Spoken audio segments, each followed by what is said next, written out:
السلام علیکم ورحمۃ اللہ وبرکاتہ۔ کیسے ہیں آپ سب؟ امید ہے کہ آپ سب خیریت سے ہوں گے، ایمان اور صحت کی بہترین حالت میں ہوں گے۔ جی تو آغاز کرتے ہیں اپنے لیسن کا۔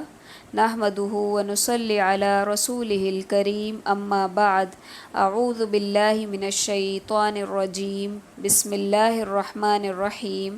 رب اشرح لی صدری ویسر لی امری واحلل عقدۃ من لسانی یفقہوا قولی۔